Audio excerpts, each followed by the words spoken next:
Hello students, नमस्कार। मैं Ravi Bhardwaj science की क्लास में आप सभी का हार्दिक स्वागत करता हूं। दोस्तों, आज का हमारा नया टॉपिक है आनुवंशिकी, जेनेटिक्स। तो आज हम आनुवंशिकी के बारे में चर्चा करने वाले हैं। तो सबसे पहले टॉपिक का नाम डाल लीजिए आनुवंशिकी।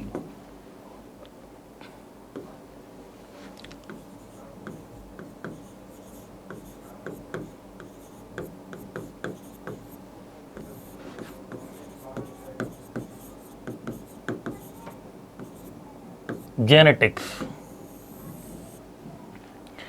आनुवंशिकी की हम बात करते हैं। आनुवंशिकी क्या होती है? आनुवंशिकी का मतलब होता है कि प्रत्येक जाति के जीवों में कुछ ऐसे लक्षण होते हैं जो अपने माता पिता से स्थानांतरित होते हैं, या प्रत्येक जीव के अंदर कुछ ऐसे लक्षण होते हैं जो अपने माता पिता से अपनी संततियों में स्थानांतरित होते हैं। ऐसे लक्षणों को कहा जाता है आनुवंशिक लक्षण। क्या कहते हैं? आनुवंशिक लक्षण कहते हैं। इन लक्षणों का जो स्थानांतरण होता है वो याद रखना, पुरुषों के लक्षण तो शुक्राणु द्वारा जाते हैं और महिलाओं के लक्षण जो होते हैं वो अंडाणु के माध्यम से जाते हैं। यानी शुक्राणु और अंडाणु दोनों को कहते हैं हम युग्मक। तो कहने का मतलब है कि माता पिता से संतानों में आनुवंशिक लक्षणों का स्थानांतरण युग्मकों के माध्यम से होता है। किसके माध्यम से होता है? युग्मकों के माध्यम से होता है। आनुवंशिकी जो शब्द है, जेनेटिक शब्द है, वो जेनेटिक शब्द का यूज बैटसन ने किया था और आधुनिक आनुवंशिकी का जनक भी इसको कहा जाता है, बैटसन को कहते हैं, याद रखना। और आनुवंशिकी का जनक कहा जाता है जोहन ग्रेगर मेंडल को। किसे कहते हैं? जोहन ग्रेगर मेंडल को कहते हैं। तो आनुवंशिकी की परिभाषा क्या होगी? विज्ञान की वह शाखा जिसमें आनुवंशिक लक्षणों की वंशागति और विभिन्नताओं का अध्ययन किया जाता है उसे क्या कहते हैं? आनुवंशिकी या जेनेटिक्स कहते हैं। क्या कहा जाता है उसे? आनुवंशिकी या जेनेटिक्स कहा जाता है। तो सबसे पहले हम इसके बारे में इसकी परिभाषा नोट करते हैं।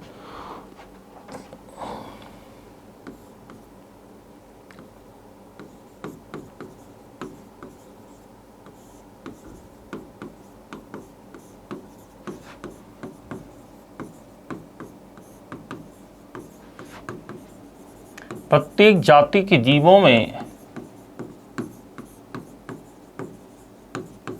कुछ ऐसे लक्षण होते हैं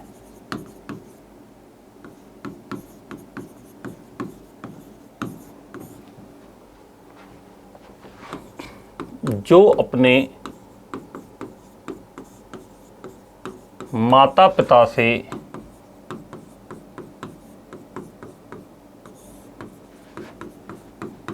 स्थानांतरित होते हैं।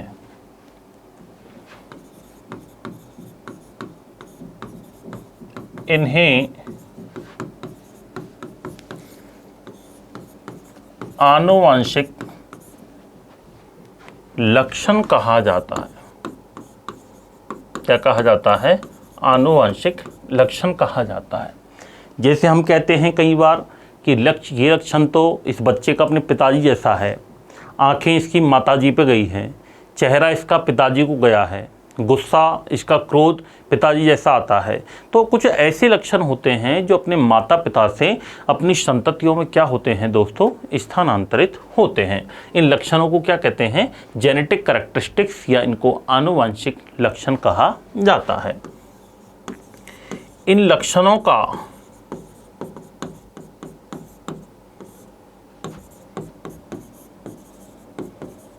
स्थानांतरण युग्मकों, गैमेट्स, युग्मकों के माध्यम से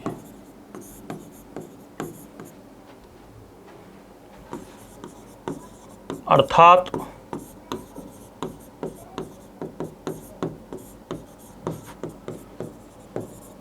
पुरुषों के लक्षण शुक्राणु स्पर्म द्वारा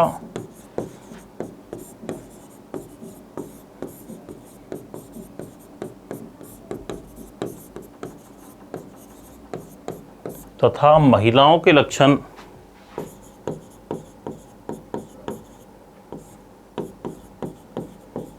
अंडाणु द्वारा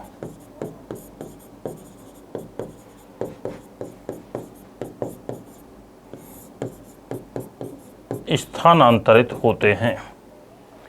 महिलाओं के लक्षण अंडाणु द्वारा स्थानांतरित होते हैं, अर्थात आनुवांशिकी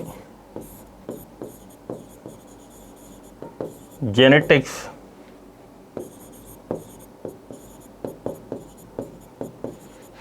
जीव विज्ञान की वह शाखा है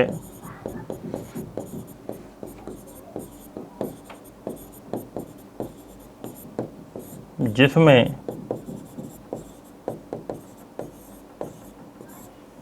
आनुवांशिक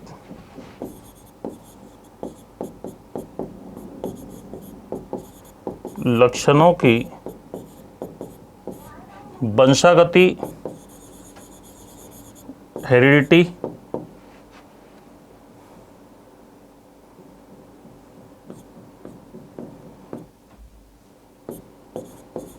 तथा वेरिएशंस विभिन्नताओं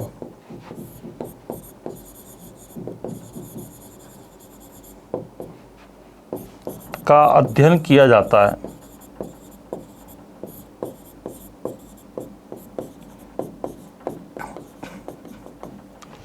यानी अर्थात आनुवांशिकी जीव विज्ञान की वह शाखा है जिसमें आनुवांशिक लक्षणों की वंशागति और किसका अध्ययन किया जाता है, विभिन्नताओं का अध्ययन किया जाता है। तो ये क्या कहलाती है, आनुवांशिकी कहलाती है।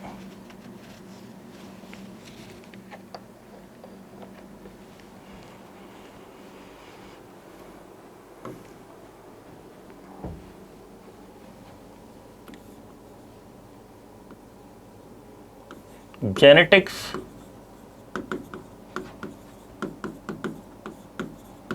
शब्द का प्रयोग बैटसन ने किया था। किसने किया था, बैटसन ने किया था।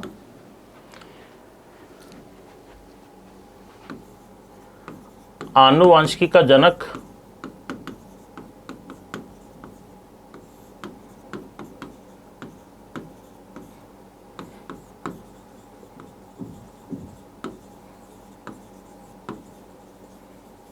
फादर ऑफ जेनेटिक्स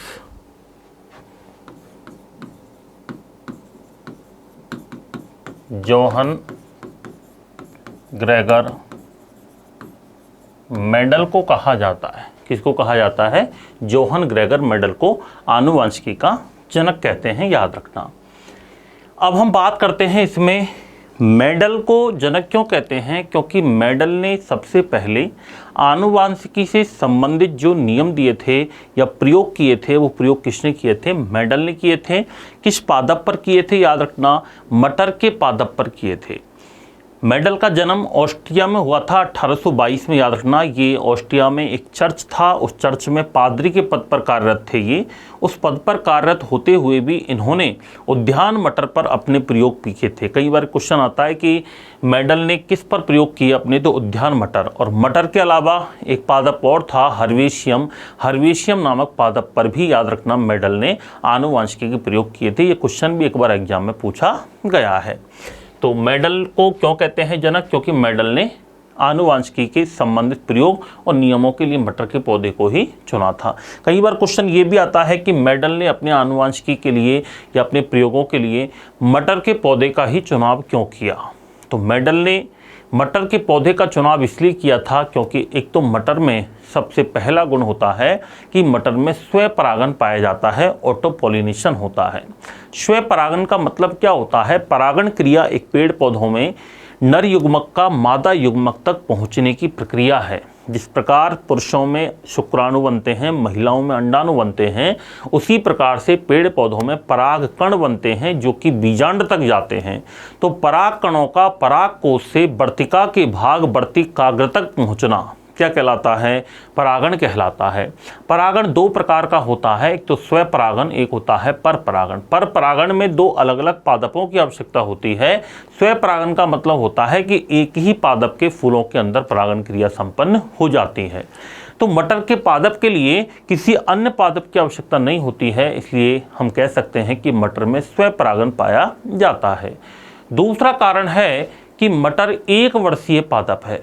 कैसा है? एक वर्षीय पादप है, अर्थात एक वर्ष के अंदर मटर की कई पीढ़ियों का अध्ययन किया जा सकता है। ऐसा नहीं है कि बहुवर्षीय है कि इस सीजन में हम मटर का बीज लगाएंगे, फिर वो धीरे धीरे ग्रो करेगा, फिर उसमें बीज आएगा, फल आएगा, यानी सालों नहीं लगते हैं। एक वर्ष के अंदर तो क्या हम लगभग 3 से 4 महीने के अंदर कंप्लीट स्टडी कर सकते हैं, कंप्लीट परिणामों के बारे में हम जानकारी प्राप्त कर सकते हैं, कंप्लीट ऑब्जर्वेशन, प्रेक्षण हम उस मटर की कर सकते हैं। यदि एक बार कोई रिजल्ट में गड़बड़ी आती है तो पुनः उस पीढ़ी का दोबारा से हम अध्ययन उसी साल में कर सकते हैं। अर्थात मटर का पौधा एक वर्षीय होता है, इसलिए मेंडल ने मटर के पौधे को चुना था। तीसरा कारण था कि मटर के लिए एक सामान्य जलवायु की आवश्यकता होती है। कोई विशेष ऐसी क्लाइमेटिक कंडीशंस इसके लिए एसेंशियल नहीं होती हैं। एक नॉर्मल जलवायु चाहिए। अपन एक एवरेज मिट्टी में नॉर्मल पानी की जहाँ आवश्यकता होती है, नॉर्मल पानी होता है, नॉर्मल मिट्टी होती है, वहाँ पर हम मटर के पौधे को उगा करके कंप्लीट परीक्षण करके हम परिणाम तक पहुँच सकते हैं। इसलिए मेंडल ने मटर के पौधे को ही चुना था, याद रखना। मेंडल ने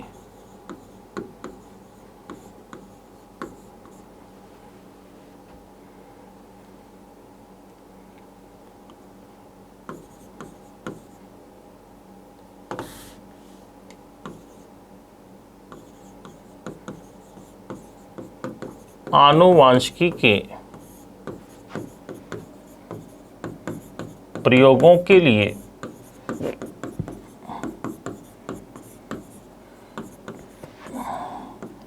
मटर के पौधे को चुना था। कई बार क्वेश्चन आता है कि मटर उद्यान मटर थी या मीठी मटर थी, तो याद रखना उद्यान मटर को चुना था, मटर के पौधे को चुना था। उद्यान मटर कहते हैं इसको। क्या कहते हैं? उद्यान मटर।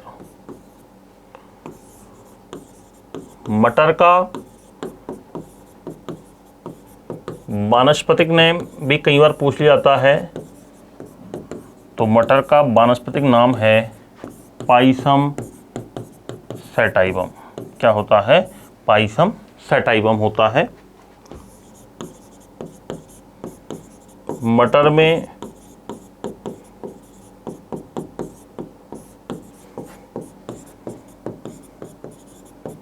गुणसूत्रों की संख्या कितनी होती है? 14 होती है, 14 होती है। कितनी होती है? 14।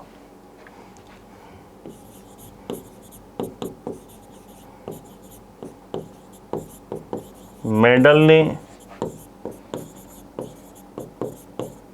अपने प्रयोग में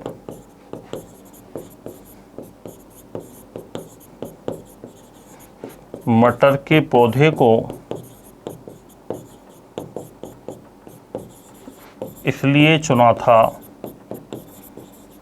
क्योंकि क्या क्या कारण रहे हैं? क्योंकि सबसे पहला कारण, मटर में स्वयं परागण पाया जाता है।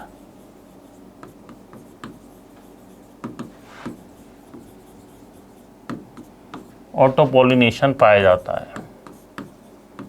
क्या पाया जाता है? मटर में स्वयं परागण पाया जाता है। दूसरा कारण,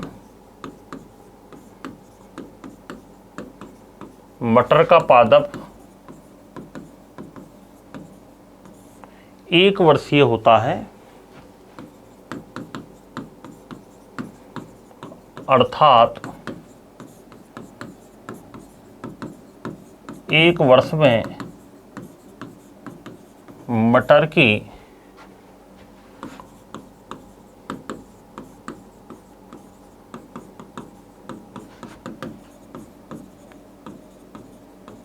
अनेक पीढ़ियों का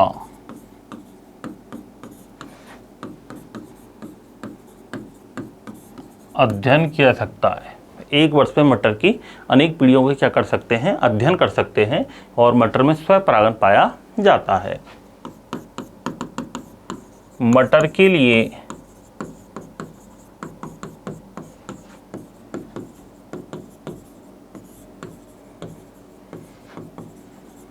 सामान्य जलवायु की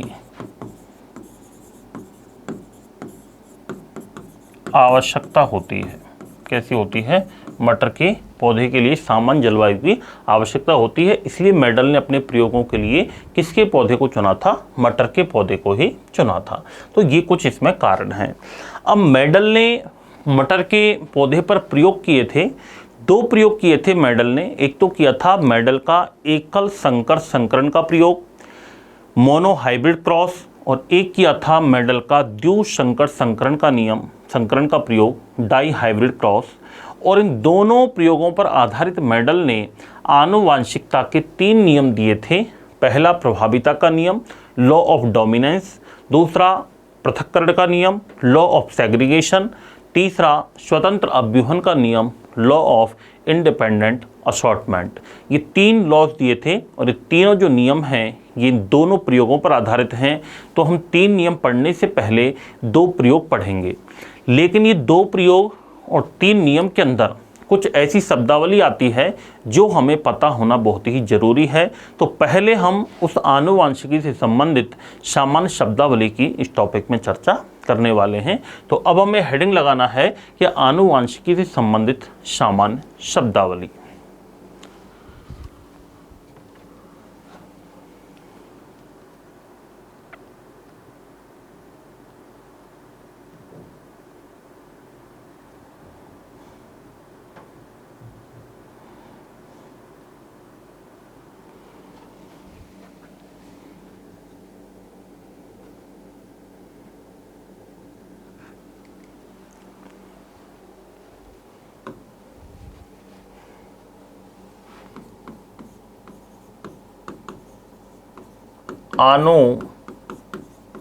आनुवांशिकी से संबंधित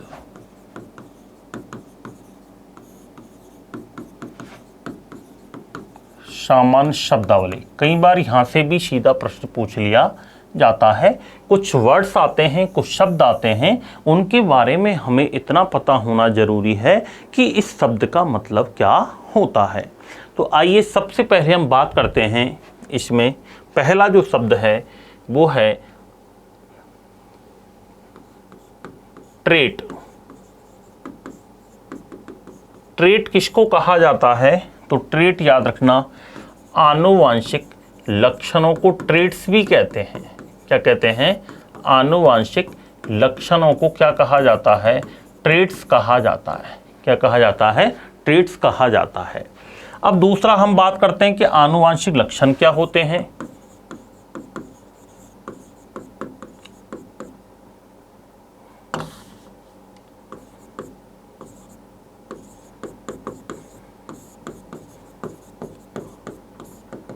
आनुवांशिक लक्षण क्या होते हैं?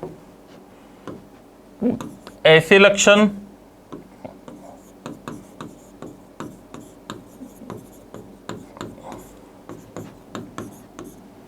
जो माता पिता से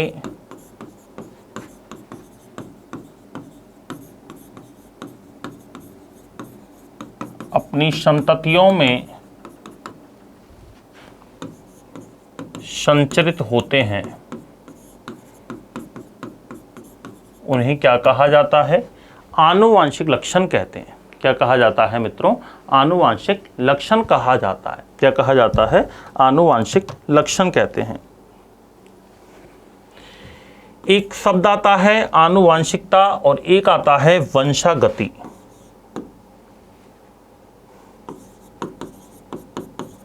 हेरिडिटरी।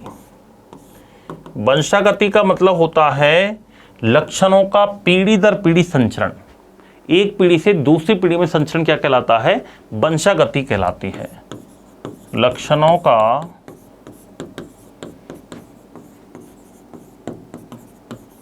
पीढ़ी दर पीढ़ी संचरण क्या कहलाता है? वंशागति कहलाती है। क्या कहलाती है? वंशागति कहलाती है। चौथा पॉइंट हम बात करते हैं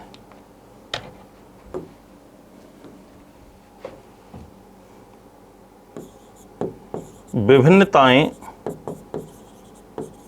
वेरिएशंस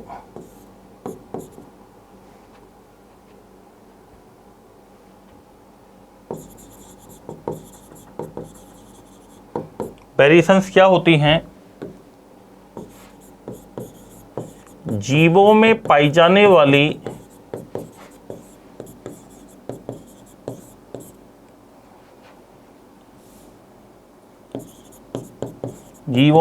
जाने वाली विभिन्नताएं जो कि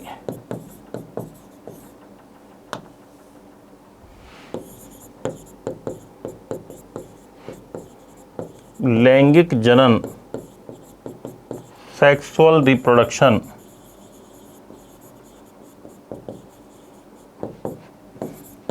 के फलस्वरूप उत्पन्न होती हैं।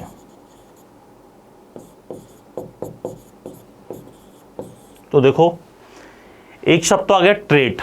अगर जैसे आपको डायरेक्ट मिल जाए कि ट्रेट्स का मतलब है या ट्रेट्स का अर्थ होता है, तो ट्रेट्स का अर्थ क्या होता है? आनुवांशिक लक्षणों को क्या कहते हैं? ट्रेट्स कहते हैं। दूसरी बात आती है आनुवांशिक लक्षण क्या होता है? आनुवांशिक लक्षण का मतलब है ऐसे लक्षण जो अपने माता पिता से अपनी संततियों में स्थानांतरित होते हैं, उन्हें क्या कहा जाता है? जेनेटिक कैरेक्टरिस्टिक्स, या इनको आनुवांशिक लक्षण कहते हैं। तीसरा सब आता है हेरिडिटरी। वंशागति क्या होती है? तो वंशागति, हेरिडिटरी का मतलब होता है कि लक्षणों का पीढ़ी दर पीढ़ी संचरण क्या कहलाता है? वंशागति कहलाती है। एक शब्द आता है विभिन्नताएं। विभिन्नताएं क्या होती हैं? वेरिएशंस क्या होते हैं? जीवों में पाई जाने वाली विभिन्नताएं जो कि लैंगिक जनन के फलस्वरूप उत्पन्न होती हैं। सेक्सुअल रिप्रोडक्शन के दौरान जो जीवों के अंदर कुछ वेरिएशंस उत्पन्न होते हैं। आपने देखा होगा दुनिया में बहुत सारे जीव हैं, बहुत सारी प्रजातियां हैं, प्रत्येक प्रजाति के अनेक लाखों जीव हैं, फिर भी दो जीव लगभग सेम नहीं मिलते हैं। कहीं ना कहीं उन दोनों में अंतर जरूर आता है। उनकी संरचना में अंतर आता है, उनके क्रियाकलापों में अंतर आता है, उनकी जो व्यवहार में अंतर आता है। ये जितने भी वेरिएशंस मिलते हैं, जितनी भी विभिन्नताएं मिलती हैं, ये विभिन्नताएं किसके कारण उत्पन्न होती हैं? सेक्सुअल रिप्रोडक्शन के कारण ही उत्पन्न होती हैं, जो कि आनुवांशिकी का ही क्या है दोस्तों? पार्ट होता है। तो ये 4 पॉइंट हमने पढ़े हैं। 5वां पॉइंट नेक्स्ट हम चलते हैं। एक शब्द आता है जिसका नाम है युग्म विकल्पी। बहुत ही इंपॉर्टेंट शब्द है, याद रखना। एलील्स कहते हैं इनको। क्या कहते हैं? एलील्स भी कहा जाता है, कई बार इस नाम से भी सीधा ये आ जाता है, एलील्स। युग्म विकल्पी क्या होता है? युग्म विकल्पी का मतलब होता है एक ही जोड़े के दो विपर्यायी लक्षणों वाले कारकों को एक दूसरे का युग्म विकल्पी कहते हैं। जैसे मेडल ने लंबे पौधों को कैपिटल टी से दर्शाया था। मेडल ने बौने पौधों को स्मॉल टी से दर्शाया था। ठीक है, तो इन दोनों को अपन क्या कहेंगे? याद रखना, इनको साइंस में जेनेटिक्स के अंदर युग्म विकल्पी कहेंगे। क्या कहेंगे? इनको युग्म विकल्पी कहेंगे। क्या कहेंगे? युग्म विकल्पी। अब यदि दोनों समान हैं तब तो इसे कहेंगे समयुग्मजी। क्या कहेंगे? समयुग्मजी। क्या कहेंगे इसको? समयुग्मजी। होमोजाइगस कहा जाता है। और ये जब अलग अलग हैं, जैसे कैपिटल टी स्मॉल टी, तब इसको कहेंगे हम विषम युग्मजी। विषम युग्मजी। क्या कहेंगे? विषम युग्मजी, या इसको हेटेरोजाइगस कहते हैं। क्या कहते हैं? हेटेरोजाइगस कहते हैं। तो दो प्रकार के हो गए ये, होमोजाइगस और एक होता है हेटेरोजाइगस। तो युग्म विकल्पी का मतलब क्या हुआ?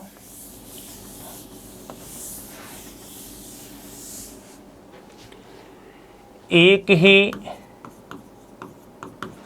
जोड़े के दो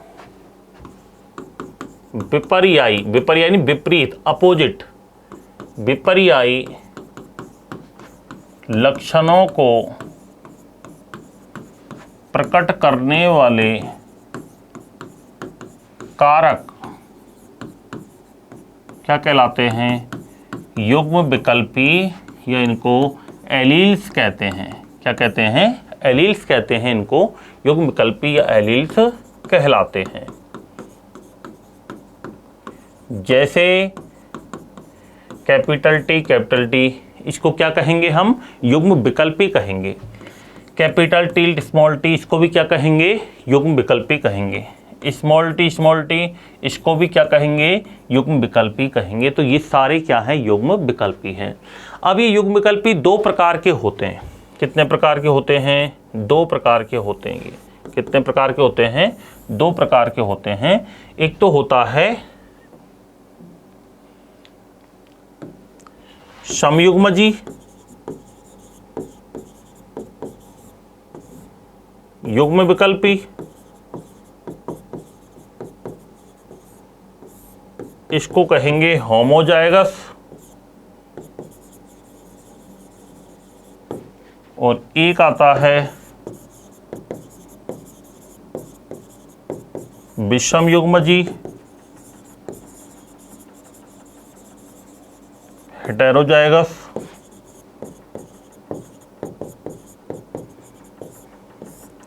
समयुग्मजी युग्मविकल्पी का मतलब होता है जब दोनों युग्मविकल्पी समान हों।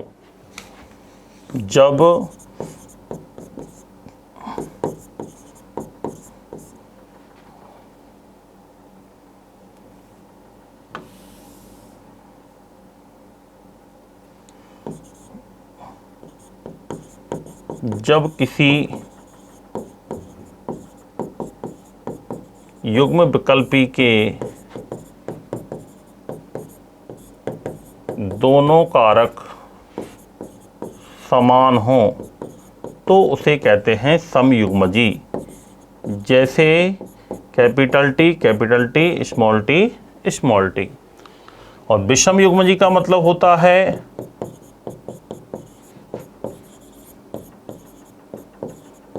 जब किसी युग्म विकल्पी के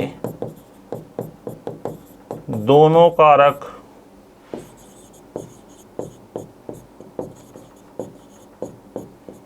अलग अलग हों तो उसे कहेंगे विषम युग्मजी। जैसे कैपिटल टी, स्मॉल टी। तो इसको तो क्या कहेंगे? विषम युग्मजी। और ये क्या कहलाएगा दोस्तों? सम युग्मजी कहलाता है। तो ये दो प्रकार के हो गए युग्म विकल्पी। ये शब्द अपन को याद रखने हैं। अगला जो शब्द आता है हमारा, उसका नाम है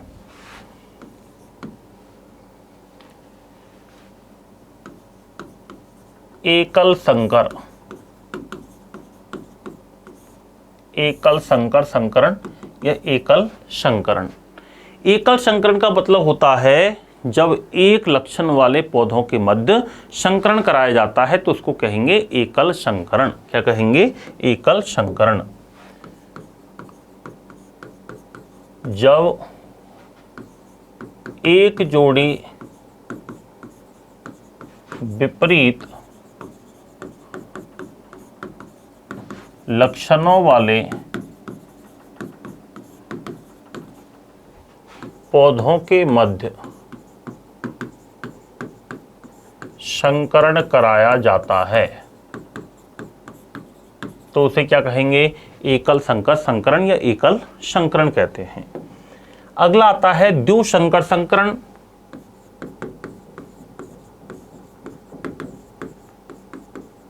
द्विसंकर संकरण, इसको कहेंगे मोनो हाइब्रिड क्रॉस, इसको कहेंगे डाई हाइब्रिड क्रॉस। द्विसंकर संकरण का मतलब होता है जब दो जोड़ी विपरीत लक्षणों वाले पौधों के मध्य संकरण कराया जाता है। जब दो जोड़ी विपरीत लक्षणों वाले पौधों के मध्य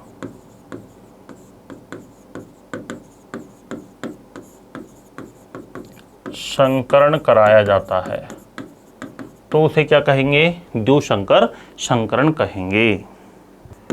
एक आता है बहुसंकर संकरण या बहुसंकर क्रॉस, पॉलीहाइब्रिड क्रॉस। इसमें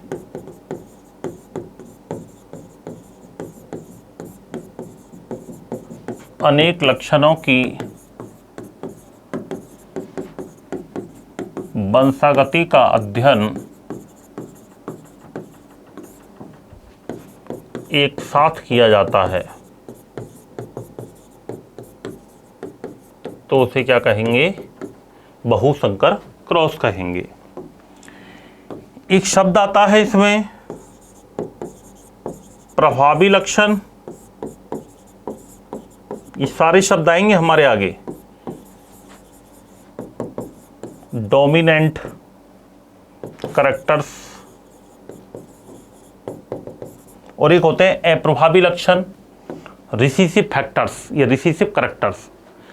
प्रभावी लक्षण का मतलब होता है, मेडल ने जब प्रथम पीढ़ी के अंदर, एक प्रभाविता का नियम भी हम पढ़ेंगे, मेडल ने सबसे पहले क्या किया कि प्रभावी गुण के रूप में लंबे पौधों को चुना था और अप्रभावी गुण के रूप में बौने पौधों को चुना था। मेडल ने जब लंबे पौधे और बौने पौधे, प्रभावी गुण और अप्रभावी गुणों वाले पौधों के मध्य जब मेडल ने संकरण कराया, तो मेडल ने क्या प्राप्त किया कि प्रथम पीढ़ी F1 पीढ़ी, फीलियल, F का मतलब फीलियल, F1 जो जनरेशन है उसमें हमेशा हमेशा प्रभावी लक्षणों वाले पौधे ही प्राप्त हुए थे, जिसे कहा जाता है प्रभाविता का नियम। और प्रभावी लक्षण का मतलब होता है ऐसे लक्षण जो प्रथम पीढ़ी में प्रकट होते हैं उन्हें प्रभावी लक्षण कहते हैं, और जो F1 पीढ़ी या प्रथम पीढ़ी में प्रकट नहीं होते हैं उन्हें क्या कहा जाता है? अप्रभावी लक्षण कहते हैं। जैसे जब मेडल ने लंबे पौधे और बौने पौधे दोनों के मध्य जब संकरण कराया, तो प्रथम पीढ़ी में हमेशा प्रभावी गुण यानी लंबे पौधे ही प्राप्त हुए थे, जिसे मेडल का प्रथम नियम कहते हैं, प्रभाविता का नियम कहा जाता है, लॉ ऑफ डोमिनेंस के नाम से जाना जाता है। तो प्रभावी लक्षण का मतलब होता है ऐसे लक्षण जो प्रथम पीढ़ी, इसको F1 पीढ़ी कहते हैं, F1 जनरेशन कहते हैं, F1 पीढ़ी में प्रकट होते हैं, उनको क्या कहते हैं? प्रभावी लक्षण कहा जाता है। और एक आते हैं अप्रभावी लक्षण, रिसीसिव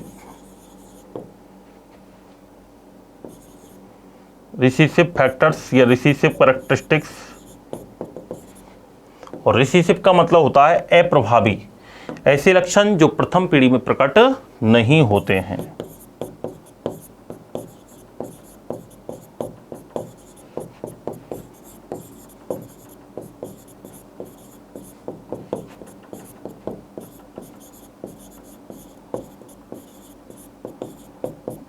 उन्हें क्या कहा जाता है? याद रखना, अप्रभावी लक्षण कहते हैं। क्या कहते हैं? अप्रभावी लक्षण कहते हैं।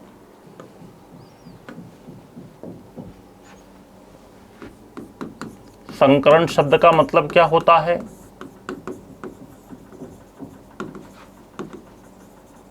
हाइब्रिडाइजेशन। संकरण शब्द का मतलब होता है नर तथा मादा लिंग जो होते हैं उनके बीच में जो लैंगिक जनन होता है उसको क्या कहेंगे? संकरण कहेंगे।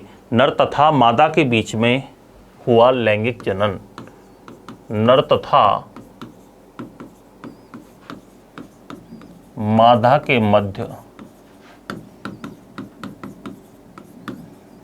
लैंगिक जनन क्या कहलाता है? संकरण कहलाता है। क्या कहलाता है? संकरण कहलाता है। दूसरा है जनक पीढ़ी। क्या होती है? एक शब्द आता है जनक पीढ़ी, पेरेंटल जनरेशन। पेरेंटल जनरेशन क्या होती है? वह पीढ़ी या वे पौधे जो F1 पीढ़ी प्राप्त करने के लिए उपयोग में लिए जाते हैं उनको क्या कहेंगे, जनक पीढ़ी कहेंगे। जैसे मेंडल ने F1 पीढ़ी प्राप्त करने के लिए लंबे पौधे और बौने पौधों को चुना था, तो लंबे पौधे और बौने पौधे क्या कहलाएंगे दोस्तों, जनक पीढ़ी के नाम से जाने जाएंगे। जनक का मतलब होता है जिनसे उत्पन्न होता है, जनक शब्द का मतलब होता है उत्पन्न करने वाला। तो जनक पीढ़ी का मतलब होता है ऐसे लक्षण जो प्रथम पीढ़ी या F1 पीढ़ी प्राप्त करने हेतु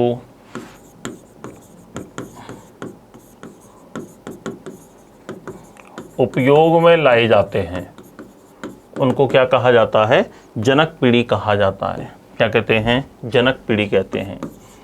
F1 पीढ़ी का मतलब क्या होता है, F1 पीढ़ी का मतलब होता है प्रथम पीढ़ी, या हम कह सकते हैं जनक पीढ़ी से उत्पन्न प्रथम पीढ़ी। जनक पीढ़ी के संकरण से उत्पन्न प्रथम पीढ़ी क्या कहलाती है, F1 पीढ़ी कहलाती है। और एक शब्द आता है F2 पीढ़ी। F मीन्स होता है फीलियल जनरेशन। F2 का मतलब क्या होगा, जो F1 पीढ़ी में पौधे प्राप्त होंगे फिर उन्हीं के मध्य जब संकरण कराया जाएगा तो उत्पन्न होने वाली पीढ़ी को क्या कहेंगे, F2 पीढ़ी कहेंगे। अभी हम दो प्रयोग करेंगे, उनसे सारी चीजें समझ में आएंगी। पहले मैंने आपको इसलिए बताया है क्योंकि सारे शब्द अभी आने वाले को दो प्रयोग और 3 नियमों में काम में आने वाले हैं। जगह जगह आपको ये सब सुनने को मिलेंगे, तो हमें पहले ही पता होना जरूरी है कि इन शब्दों का मतलब क्या होता है। और महत्वपूर्ण बात यह है कि एग्जाम के अंदर भी सीधा सीधा इनके बारे में पूछ लिया जाता है। तो F2 पीढ़ी F1 पीढ़ी से जो प्राप्त होगी उसको क्या कहेंगे, F2 पीढ़ी कहेंगे। तो F1 पीढ़ी में F1 पीढ़ी से प्राप्त लक्षणों वाले पौधों के मध्य संकरण द्वारा उत्पन्न द्वितीय पीढ़ी, सेकंड जनरेशन क्या कहलाती है, F2 पीढ़ी कहलाती है। क्या कहलाती है, F2 पीढ़ी कहलाती है।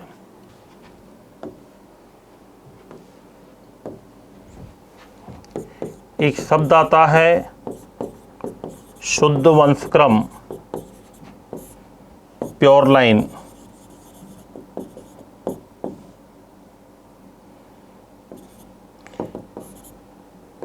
शुद्ध वंशक्रम का मतलब क्या होता है, जो समान जनक से उत्पन्न पीढ़ी होती है और आगे बिल्कुल उसके समान लक्षण प्रकट होते हैं, उसको क्या कहते हैं, शुद्ध वंशक्रम कहते हैं। समान जनक से उत्पन्न समान पीढ़ी जिसके सभी लक्षण समान हों,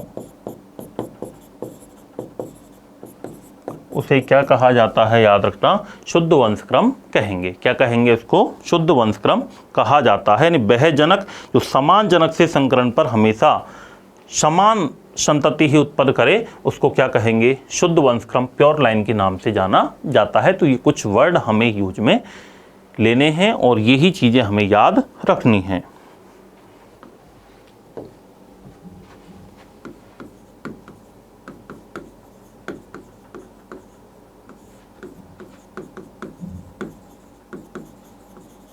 अगला है इमस्कुलेशन, विपुंसन।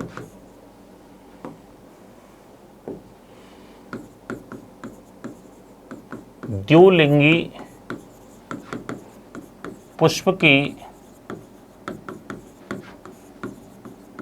कलिका अवस्था में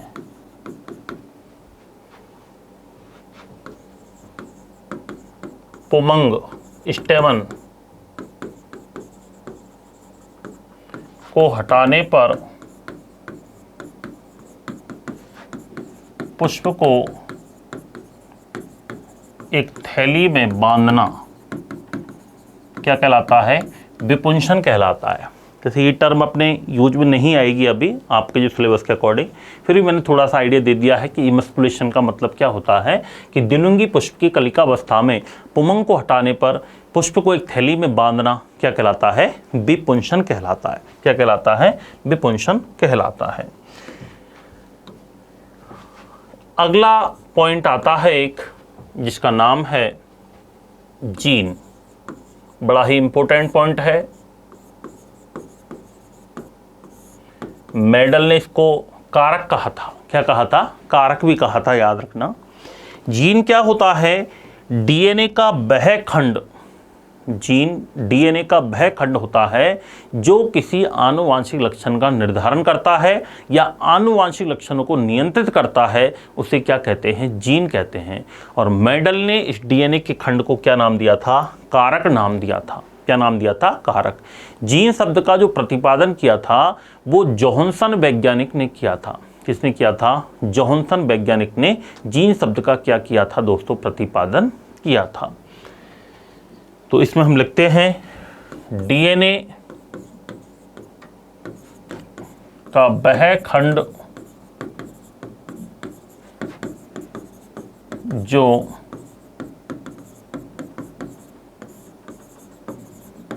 आनुवांशिक लक्षणों का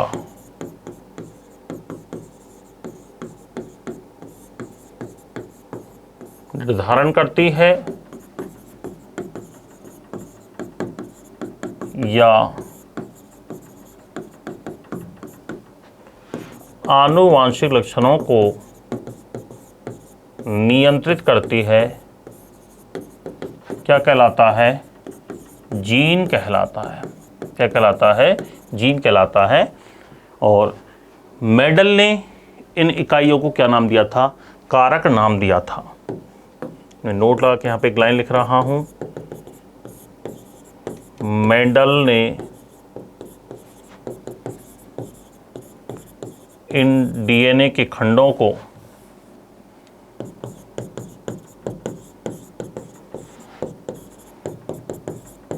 क्या नाम दिया था? कारक नाम दिया था, फैक्टर। मेडल ने डीएनए खंडों को क्या नाम दिया था? कारक नाम दिया था, फैक्टर नाम दिया था। और जीन शब्द का प्रतिपादन जॉनसन ने किया था। जीन शब्द का प्रतिपादन जोहानसन ने किया था। किसने किया था? जॉनसन नामक वैज्ञानिक ने जीन शब्द का क्या किया था दोस्तों? प्रतिपादन किया था। तो ये भी बड़ा इंपॉर्टेंट चीज है। अब हम बात करते हैं कि एक तो होता है जीन और एक होता है गुणसूत्र, दोनों में क्या डिफरेंस होता है। दो क्वेश्चन पूछे जाते हैं। एक तो आता है डीएनए की क्रियात्मक इकाई। यदि डीएनए की क्रियात्मक इकाई पूछता है तो आंसर होगा जीन। और एक क्वेश्चन आता है जीन की क्रियात्मक इकाई, तो जीन की क्रियात्मक इकाई के बारे में पूछे तो आंसर होगा सिस्ट्रॉन। क्या होगा? सिस्ट्रॉन होगा। तो दो वर्ड हम यहां पर लिख लेते हैं।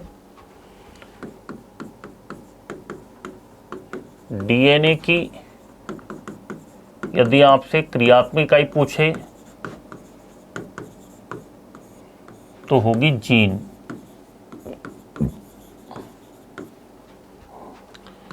और यदि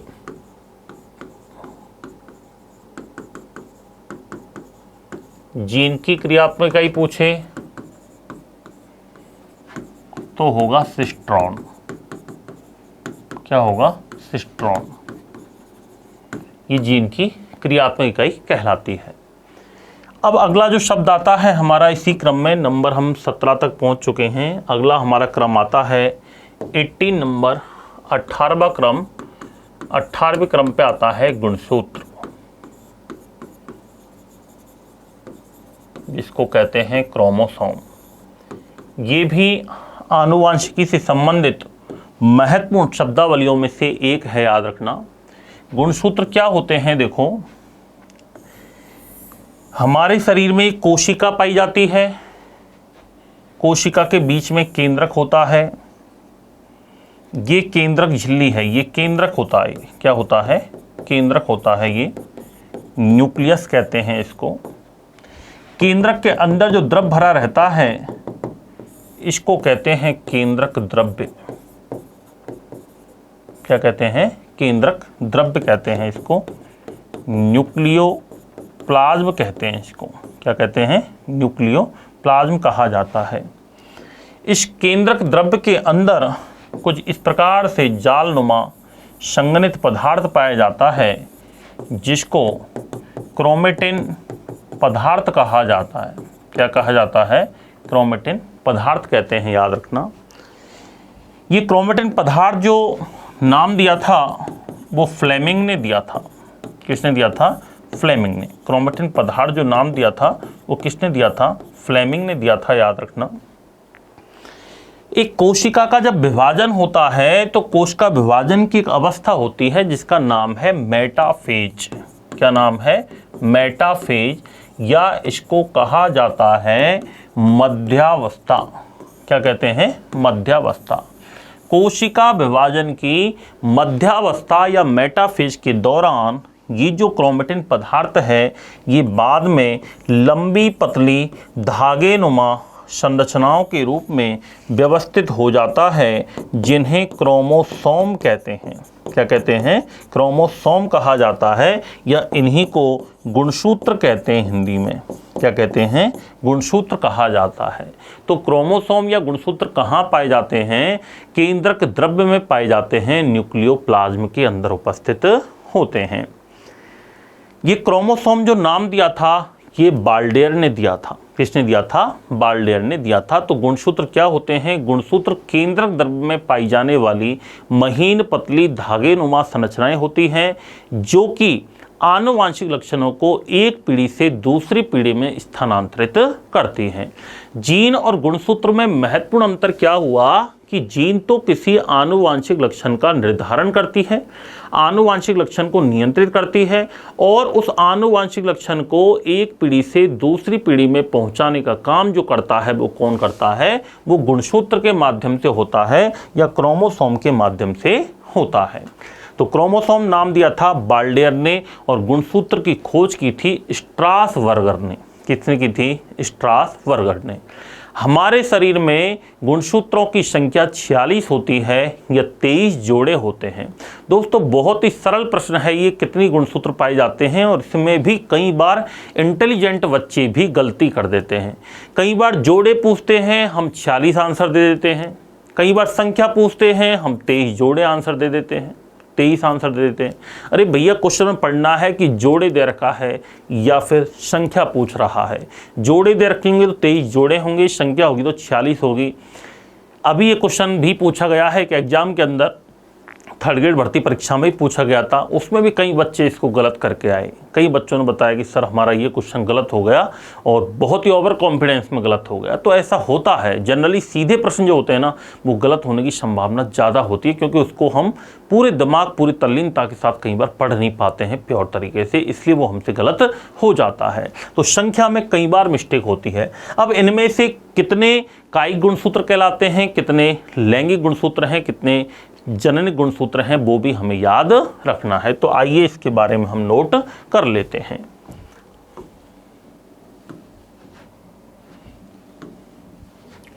तो गुणसूत्र क्या होते हैं? गुणसूत्र या इनको क्रोमोसोम्स भी कहते हैं।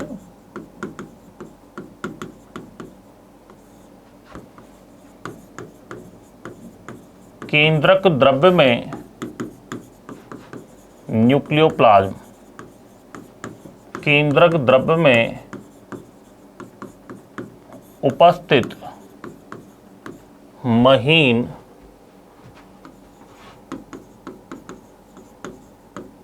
धागेनुमा संरचनाओं के रूप में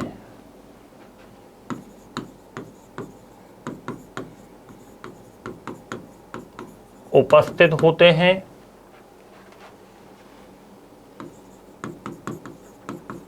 जो कि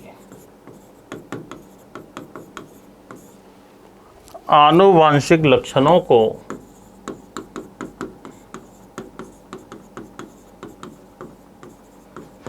एक पीढ़ी से दूसरी पीढ़ी में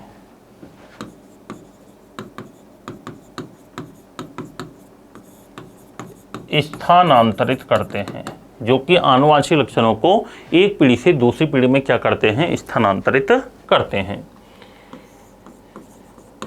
क्रोमेटिन पदार्थ जो नाम दिया था वो दिया था फ्लेमिंग ने। किसने दिया था? फ्लेमिंग ने दिया था। क्रोमोसोम नाम दिया था बाल्डेयर ने।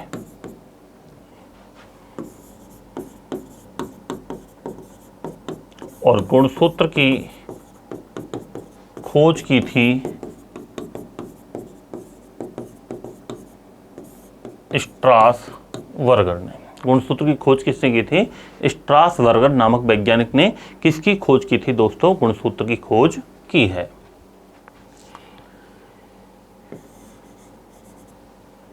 गुणसूत्र का निर्माण डीएनए, आरएनए तथा हिस्टोन प्रोटीन से मिलकर के होता है। किससे होता है? डीएनए, आरएनए तथा हिस्टोन प्रोटीन से मिलकर किसका निर्माण होता है? गुणसूत्र का निर्माण होता है। हमारे शरीर में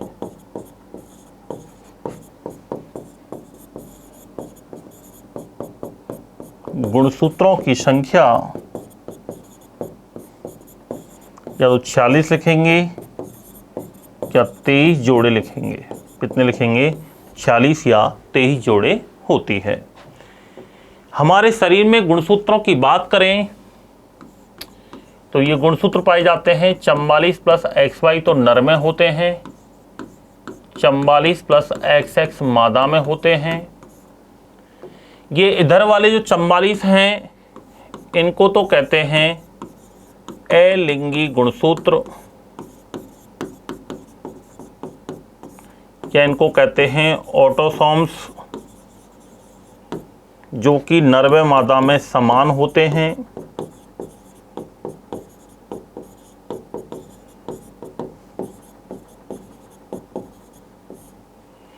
और एक जोड़ा जो होता है ये XY और XX, ठीक है, ये वाला, इनको कहते हैं लिंगी गुणसूत्र, या इनको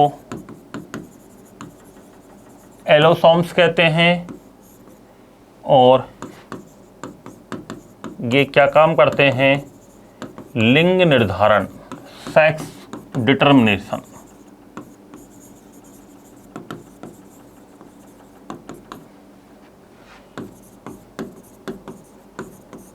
लिंग निर्धारण का कार्य कौन करते हैं? लिंगी गुणसूत्र करते हैं, XY तथा XX करते हैं। एक प्रश्न आता है, लड़का होगा या लड़की, यह किस पर निर्भर करता है? तो यह पुरुष के गुणसूत्र XY पर निर्भर करता है। यह पुरुष के गुणसूत्र XY पर निर्भर करता है। लड़का होगा या लड़की, यह किस पर निर्भर करेगा? पुरुष के गुणसूत्र XY पर निर्भर करता है। और लिंग निर्धारण की क्रिया XY तथा XX पर निर्धारित होती है। लिंग निर्धारण का कार्य यदि पूछे तो वो दोनों के द्वारा होता है। लिंग निर्धारण का कार्य XY तथा XX द्वारा होगा। तो ये गुणसूत्र के बारे में ये जानकारी हमें यहाँ पर मालूम होना बहुत ही ज़रूरी है। ये जो गुणसूत्र आपके सामने दिखाई दे रहे हैं, ये इतनी ही फिक्स होना ज़रूरी है। कई बार इनमें गुणसूत्र की संख्या बढ़ जाती है, कम हो जाती है, रिपीट हो जाती है, डबल हो जाती है, गुणसूत्र टूट जाता है, जुड़ जाता है, तो व्यक्ति रोग से ग्रसित हो जाता है। इसी टॉपिक में हम चर्चा करेंगे आगे आनुवांशिक रोगों के बारे में, जो कि जेनेटिक डिजीज कहलाती हैं, हेरिडिटरी डिजीज कहलाती हैं, जो कि किसी गुणसूत्र के जुड़ने, टूटने, रिपीट होने या किसी अन्य कारण से भी हो सकते हैं। तो वो रोगों के बारे में भी हम आगे पढ़ेंगे, जैसे down syndrome, Turner syndrome, Edward syndrome, Patau syndrome, Klinefelter syndrome, colour blindness, ठीक है, थैलेसीमिया, ये वर्णांता, हीमोफीलिया, इन सभी रोगों के बारे में आगे हम चर्चा इस टॉपिक में ही करने वाले हैं, जो कि गुणसूत्रों में अनियमितता, इर्रेगुलरिटी के कारण उत्पन्न होने वाले रोग हैं। तो ये गुणसूत्र के बारे में सामान्य जानकारी हमें इतनी तो कम से कम प्राप्त होना जरूरी है। तो अभी हमने क्या पढ़ा है केवल गुणसूत्र में, कि केंद्रक द्रव्य में पाई जाने वाली धागेनुमा संरचनाओं के रूप में उपस्थित होते हैं, आनुवांशिक लक्षणों को एक पीढ़ी से दूसरी पीढ़ी में स्थानांतरित करते हैं। क्रोमेटिन पदार्थ नाम दिया था फ्लेमिंग ने, क्रोमोसोम नाम दिया था वाल्डेयर ने, गुणसूत्र की खोज की थी स्ट्रासबर्गर ने। गुणसूत्र का निर्माण डीएनए, आरएनए तथा हिस्टोन प्रोटीन से होता है। हमारे शरीर में गुणसूत्रों की संख्या 30 या 46 जोड़े होते हैं। 44 + XY नर में पाए जाते हैं, 44 + XX मादा के अंदर पाए जाते हैं। 44 गुणसूत्र अलिंगी गुणसूत्र कहलाते हैं। ऑटोसोम्स नर व मादा में समान होते हैं। XY तथा XX लिंगी गुणसूत्र होते हैं, लिंग निर्धारण का काम करते हैं।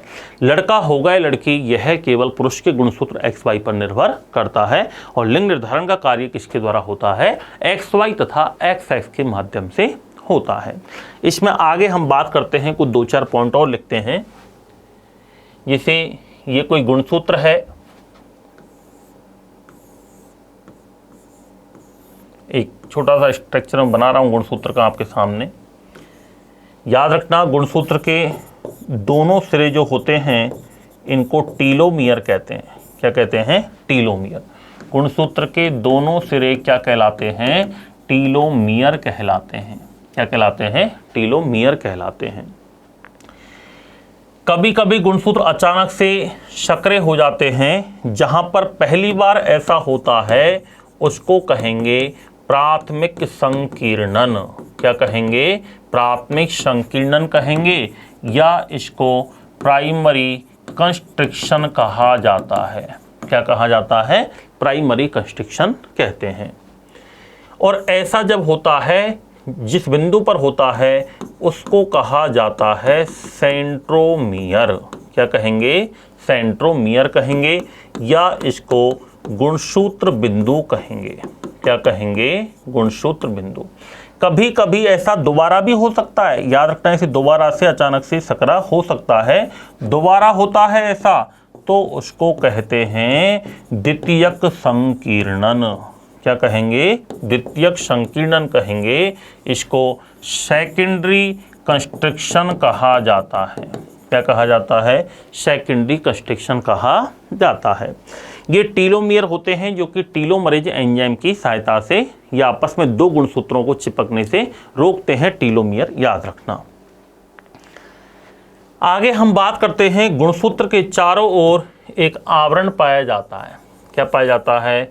गुणसूत्र के चारों ओर एक आवरण पाया जाता है, जिसको कहते हैं पेलिकल आवरण। क्या कहा जाता है इसको? पेलिकल आवरण कहते हैं, जो कि गुणसूत्र की सुरक्षा का कार्य करता है। क्या काम करता है? सुरक्षा का कार्य। अब कई वैज्ञानिक बताते हैं कि पेलिकल लेयर होती है, कई वैज्ञानिक बताते हैं कि पेलिकल लेयर नहीं होती है। लेकिन यदि आपसे कोई क्वेश्चन ऐसा आ जाए कि गुणसूत्र के चारों ओर पाए जाने वाले आवरण को क्या कहते हैं, तो आंसर क्या हो जाएगा? पेलिकल आवरण होगा, जो कि गुणसूत्र की सुरक्षा का कार्य करता है। एक क्वेश्चन आता है कि गुणसूत्रों के अभिरंजन के लिए, उनको स्पष्ट देखने के लिए किस रसायन का प्रयोग किया जाता है? तो मिथाइल विल्यू या इथिडियम ब्रोमाइड का उपयोग किया जाता है। जिससे गुणसूत्र स्पष्ट रूप से साफ साफ दिखाई देने लग जाते हैं। और जब गुणसूत्रों का अभिरंजन किया जाता है, गुणसूत्रों पर मिथाइल विलु या इथिडियम ब्रोमाइड केमिकल डाला जाता है, तो गुणसूत्रों पर कुछ इस प्रकार से लंबी पतली यहाँ पर रेखानुमा संरचनाएं दिखाई देने लग जाती हैं। इन रेखानुमा संरचनाओं को जीनोम कहते हैं। क्या कहा जाता है बताओ इनको? जीनोम कहते हैं। क्या कहते हैं? जीनोम।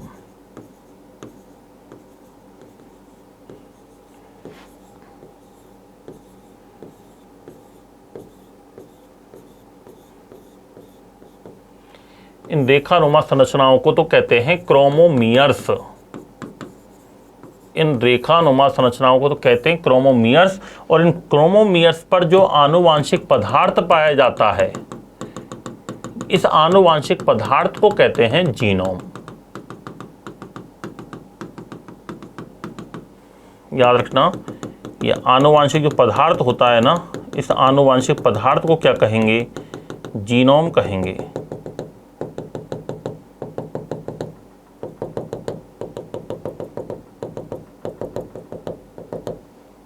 इस आनुवांशिक पदार्थ को क्या कहेंगे? जीनोम कहेंगे। जीनोम क्या होगा? ये आनुवांशिक पदार्थ होगा। क्या होगा? आनुवांशिक पदार्थ होगा। सेंट्रोमियर जो होता है, ये प्रत्येक गुणसूत्र को 2 भागों में बांट सकता है और प्रत्येक भाग को कहते हैं अर्ध गुणसूत्र। क्या कहेंगे? अर्ध गुणसूत्र, या इसको क्रोमेटिड्स कहेंगे। क्या कहेंगे? क्रोमेटिड्स। ये भी क्या कहलाएगा? अर्ध गुणसूत्र कहलाएगा। क्रोमेटिड्स कहलाएगा। क्या कहलाएगा? क्रोमेटिड्स।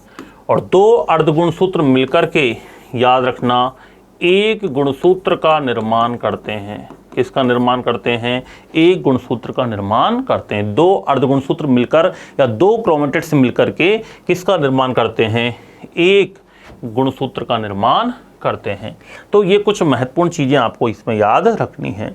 कुछ गुणसूत्र ऐसे होते हैं जिनके अंतिम सिरे पर एक टोपी नुमा संरचना पाई जाती है। ऐसे गुणसूत्रों को सैटेलाइट गुणसूत्र कहते हैं। क्या कहा जाता है इनको? सैटेलाइट गुणसूत्र कहते हैं, या इनको सेट क्रोमोसोम कहते हैं। हमारे मानव शरीर में इनकी संख्या लगभग 5 होती है।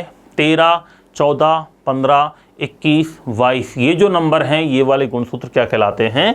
सेट क्रोमोसोम कहलाते हैं। कुछ गुणसूत्रों के अंतिम सिरे पर सैटेलाइट नुमा, टोपी नुमा संरचना होती है, उसको क्या कहते हैं? सेट क्रोमोसोम कहते हैं। क्या कहा जाता है? सेट क्रोमोसोम कहा जाता है। तो ये कुछ गुणसूत्र के बारे में आपको कुछ चीज़ें और इसमें याद रखनी है। तो इसमें कुछ चीज़ें अपन नोट कर लेते हैं।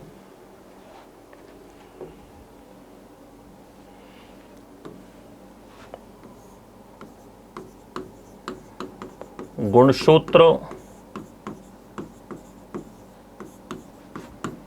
लंबी पतली धागे नुमा संरचना होती है।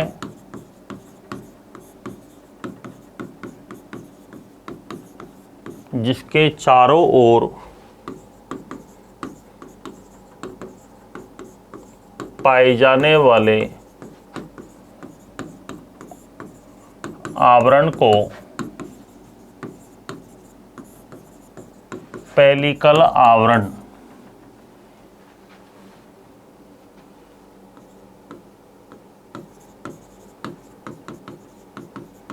कहते हैं।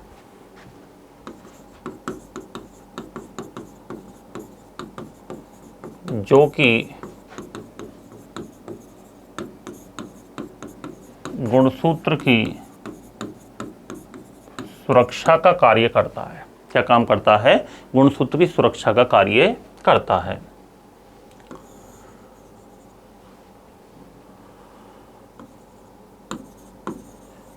कभी कभी अचानक गुणसूत्र थोड़े संकरे हो जाते हैं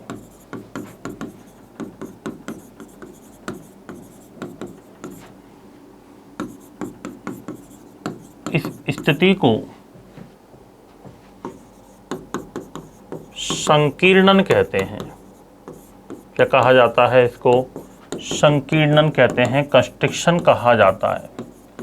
यदि ये पहली बार होता है तो उसको प्राथमिक संकीर्णन, और दूसरी बार होता है तो उसे द्वितीयक संकीर्णन कहा जाता है। यदि यह प्रथम बार होता है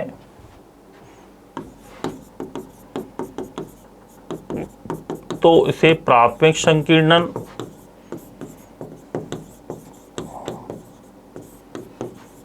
प्राइमरी कंस्ट्रिक्शन,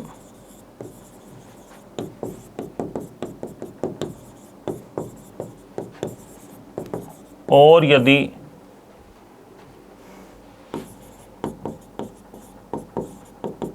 दूसरी बार होता है तो इसे द्वितीयक संकीर्णन,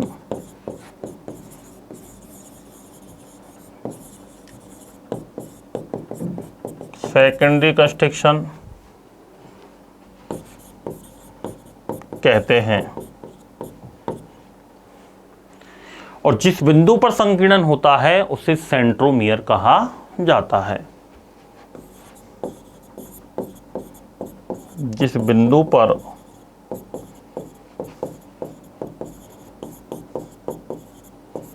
संकीर्णन होता है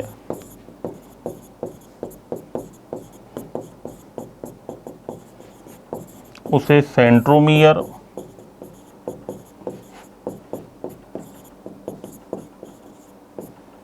या गुणसूत्र बिंदु कहा जाता है। क्या कहा जाता है? गुणसूत्र बिंदु कहा जाता है। तो पहली बार होगा प्राथमिक संकीर्णन, दूसरी बार होगा उसको क्या कहेंगे? द्वितीयक संकीर्णन। पहली बार अचानक सकरा हुआ प्राथमिक संकीर्णन, दोबारा हुआ द्वितीयक संकीर्णन। इस बिंदु को क्या कहेंगे? सेंट्रोमियर। प्रत्येक सेंट्रोमियर गुणसूत्र को कितने भागों में बांट देता है? 2 भागों में बांट देता है। प्रत्येक सेंट्रोमियर गुणसूत्र को 2 भागों में बांटता है तथा प्रत्येक भाग को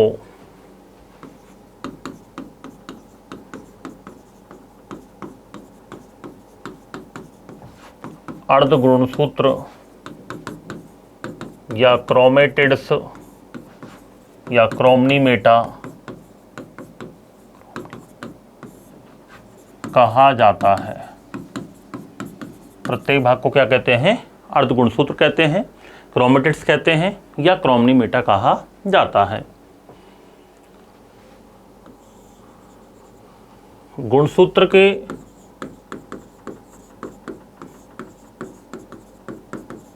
दोनों सिरे क्या कहलाते हैं? टीलोमियर कहलाते हैं। क्या कहलाते हैं? टीलोमियर। गुणसूत्र के दोनों सिरे क्या कहलाते हैं? टीलोमियर कहलाते हैं ये।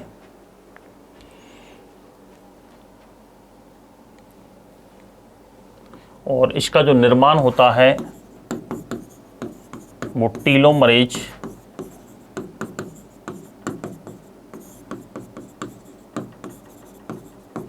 एंजाइम द्वारा होता है।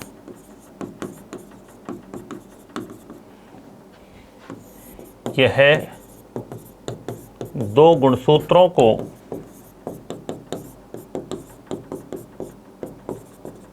आपस में चिपकने से रोकता है। 2 गुणसूत्रों को आपस में चिपकने से रोकने का काम कौन करता है? याद रखना, टीलोमरेज एंजाइम करता है। टीलोमियर करता है जिसका निर्माण किससे होता है? टीलोमरेज एंजाइम से होता है। कुछ गुणसूत्रों के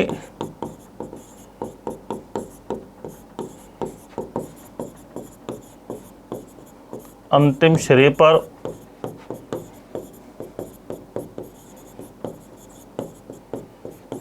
टोपीनुमा संरचनाएं पाई जाती हैं। इन्हें सेट क्रोमोसोम कहते हैं। क्या कहते हैं? सेट क्रोमोसोम कहते हैं। इनकी संख्या हमारे शरीर में 5 होती है।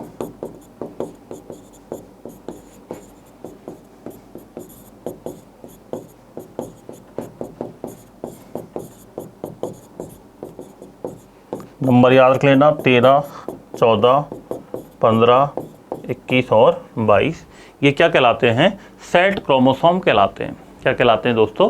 सेट क्रोमोसोम कहलाते हैं। इनकी संख्या कितनी होती है? 5 होती है। आगे हम बात करते हैं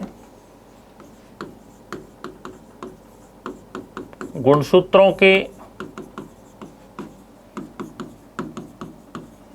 अभिरंजन। अभिरंजन का मतलब होता है उनको सेफ्रेनाइज करना, उनको स्पष्ट रूप से देखने के लिए। ये क्वेश्चन आया हुआ है, अधीनस्थ बोर्ड ने पूछा भी, याद रखना। इसके लिए मिथाइल विलु या इथिडियम ब्रोमाइड का उपयोग किया जाता है। तो गुणसूत्रों के अभिरंजन हेतु मिथाइल विलु या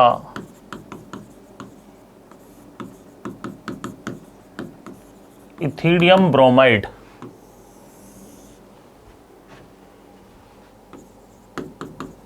का उपयोग किया जाता है। मिथाइल विलु या इथिडियम ब्रोमाइड का उपयोग किया जाता है, जिससे गुणसूत्रों पर स्पष्ट रेखानुमा संरचनाएं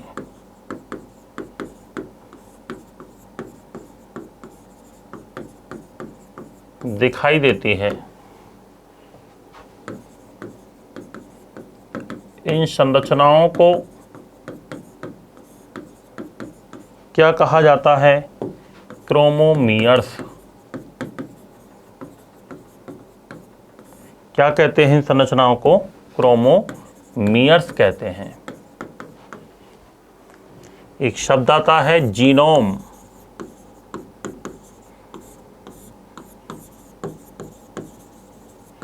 और क्रोमोमियर्स पर उपस्थित आनुवांशिक पदार्थ क्या कहलाता है? जीनोम कहलाता है। क्रोमोमियर्स जो संरचनाएं होती हैं उन पर उपस्थित आनुवांशिक पदार्थ क्या होता है? जीनोम होता है। क्रोमोमियर्स पर उपस्थित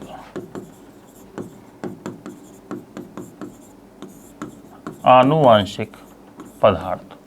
क्रोमोमियर्स पर उपस्थित आनुवांशिक पदार्थ क्या होता है? याद रखना, जीनोम कहलाता है। क्या कहलाता है? जीनोम कहलाता है। तो ये गुणसूत्र की संरचना में कुछ महत्वपूर्ण ये पॉइंट थे, याद रखना, जो कि हमने नोट कर लिए हैं। पेलिकल आवरण हो गया, जीनोम हो गया, टीलोमियर हो गया, क्रोमोमियर्स हो गया, सेंट्रोमियर हो गया, primary constriction, secondary constriction, telomerase enzyme, set chromosome, chromatids, ये सारी चीज़ें आपको याद रखना, क्रोमोसोम की स्ट्रक्चर में याद रखनी है। गुणसूत्र का जो निर्माण होता है वो DNA, RNA, histone protein, non histone protein, इन सभी से मिलकर के किसका निर्माण होता है? क्रोमोसोम का निर्माण होता है। किसका फॉर्मेशन होता है? क्रोमोसोम का निर्माण होता है।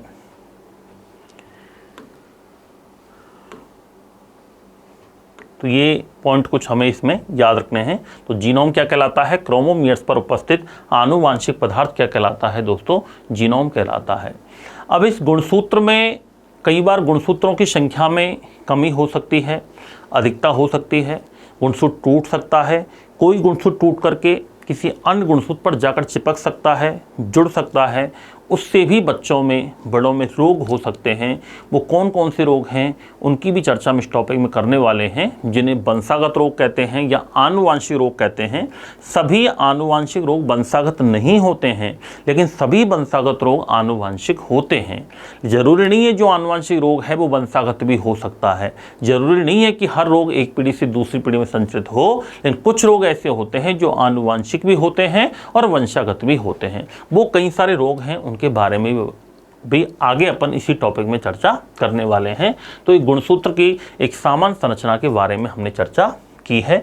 इसके आगे की जो कुछ चीज़ें हैं उनके बारे में अपन कल नेक्स्ट क्लास में चर्चा करेंगे। Thank you so much.